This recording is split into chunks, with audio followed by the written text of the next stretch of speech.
안녕하세요. 독일 외국인 노동자입니다. 저번 주에 영상을 못 올린 이유가 와이프와 함께 뉴욕에 일주일 동안 여행을 갔다 왔었기 때문입니다. 그래서 이번 영상에서는 저희가 구경했었던 뉴욕의 모습과 또 여행을 하면서 보고 자연스럽게 느꼈던 베를린과 뉴욕의 차이점에 대해서 얘기해 보겠습니다. 제가 뉴욕에서 가장 크게 느꼈던 첫 번째는 여기에서는 사람의 외형을 통해서 이 사람이 뭐 하는 사람인지 어떤 사람인지 쉽게 구분할 수 있다는 것이었습니다. 저는 여행을 하면서 관광지를 구경하는 것도 좋아하지만 개인적으로 그곳의 사람들을 관찰하면서 이 사람들은 도대체 무슨 생각을 하면서 살까? 그리고 여기에서 내가 살아본다면 어떨까?를 생각하는 걸 좋아합니다. 저와 같은 관광객들을 제외하고 가장 쉽게 분류할 수 있었던 건 이 사람이 금융권 사람인가 아닌가였습니다. 아무래도 뉴욕의 월스트리트는 세계 최고의 금융회사들이 모여있기 때문에 이러한 특징이 더욱더 두드러지게 나타난다고 생각합니다. 금융권 사람들의 룩은 딱 정해져 있습니다.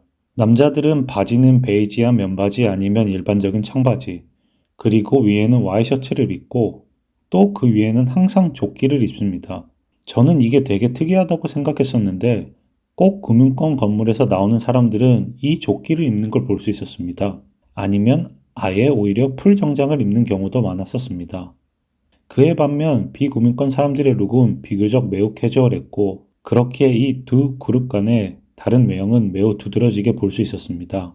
또한 이 맨해튼이란 곳 안에서도 잘 사는 사람들과 평범하게 사는 사람들이 나뉘어지는 걸 확실하게 볼 수 있었습니다.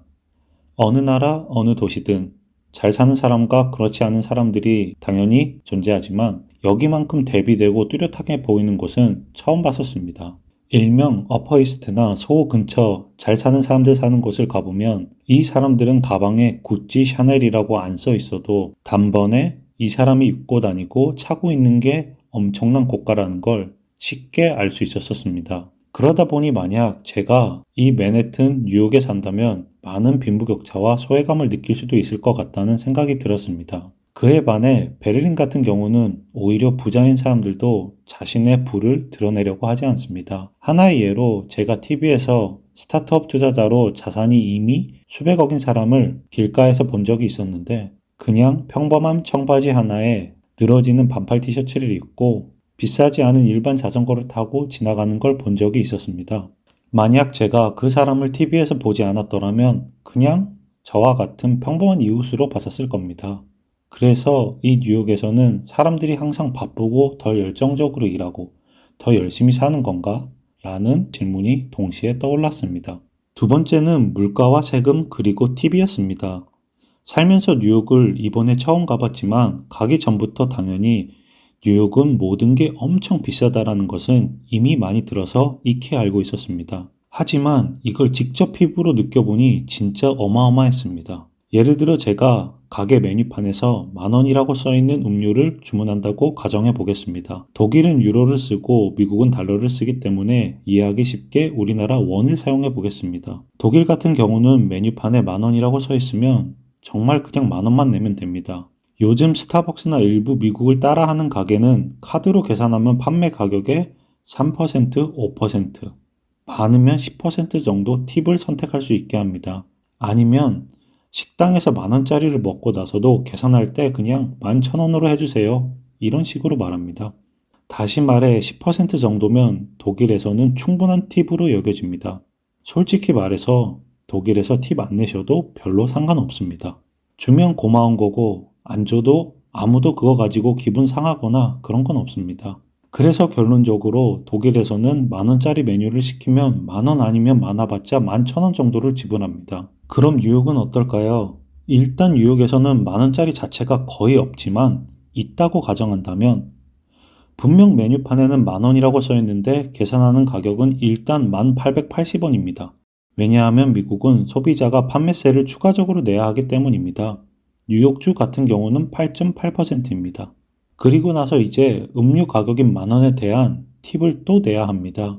미국에는 팁 문화가 확실히 있기 때문에 팁을 안 주는 경우는 정말 최악의 서비스이거나 그런 경우를 제외하고는 줘야 하고 또 적게 주더라도 욕을 먹는다고 합니다. 근데 문제는 이 팁의 범위가 진짜 어마어마하게 높다는 겁니다. 제가 가본 가게 중 가장 낮은 팁을 제시한 곳은 한식당이었는데 거기가 15%였고 나머지는 대부분 18% 내지 20%부터 시작입니다. 그거보다 더 낼 수 있지만 저는 항상 18%나 20%를 지불했었습니다. 결론적으로 메뉴는 10,000원이지만 판매사와 팁을 포함하면 13,000원 정도 됩니다.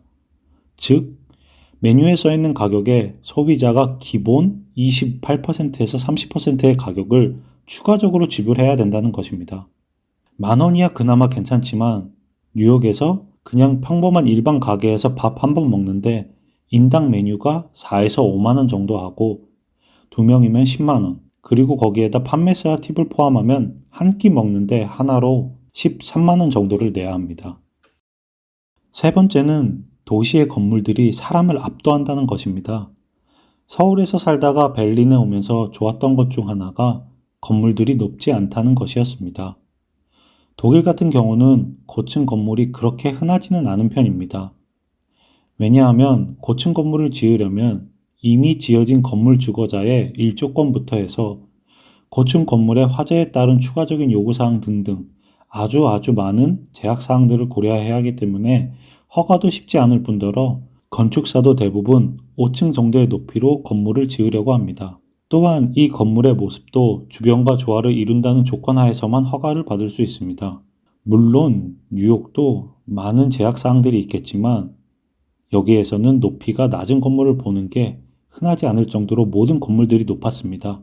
또 건물마다 디자인이나 모습도 제각각이었고 매우 인상적이었습니다.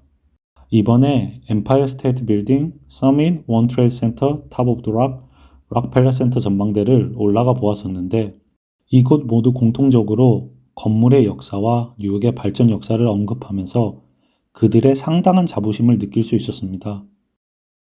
네 번째는 모든 사람들이 매우 바빠 보인다는 겁니다. 이게 바빠서 그런지 모르겠지만 횡단보도에 빨간불인데 차가 안 오면 기다리지 않고 건너가는 사람이 100명 중 99명입니다. 저도 처음에는 건너는 신호가 올 때까지 남들이 가던 말던 기다렸었는데 나중에는 저도 모르게 그냥 빨간불인데 같이 건너고 있는 제 모습을 보았었습니다. 또 이곳은 높은 건물과 높은 인구 밀도에 비해 도로 사정이 정말 형편없습니다.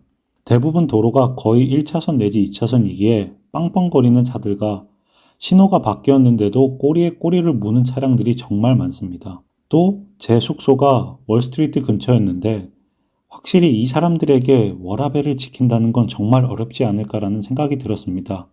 제가 머물고 있는 숙소 반대편에도 고층 건물이 있었는데 숙소에서 그 건물을 바라보는데 저녁 11시가 되었는데도 앉아서 일하고 있는 사람을 보기도 했었고 주말에도 일하는 사람들도 생각보다 많았습니다. 물론 이 사람들은 증권과 뉴욕이라는 특성 때문에 많은 돈을 분명 벌겠지만 정말 사는 게 빡셀 것 같다는 느낌을 받았었습니다. 제가 유일하게 여유 있는 모습을 뉴욕에서 볼 수 있었던 건 센트럴파크였습니다. 언제나 새로운 걸 경험하고 느끼는 건 좋은 것 같습니다. 이걸 통해 제가 언젠간 다른 나라, 다른 도시에서 살아본다면 어떨지에 대한 생각을 할 수 있기 때문이죠. 결론적으로 뉴욕은 저에게는 서울과 비슷한 느낌을 주는 도시면서 서울보다 훨씬 더 무엇이든 더 심화된 도시라는 생각이 들었습니다. 건물도 서울보다 더 높고 사람들도 서울보다 더 바쁘고 뭔가 더 복잡했습니다.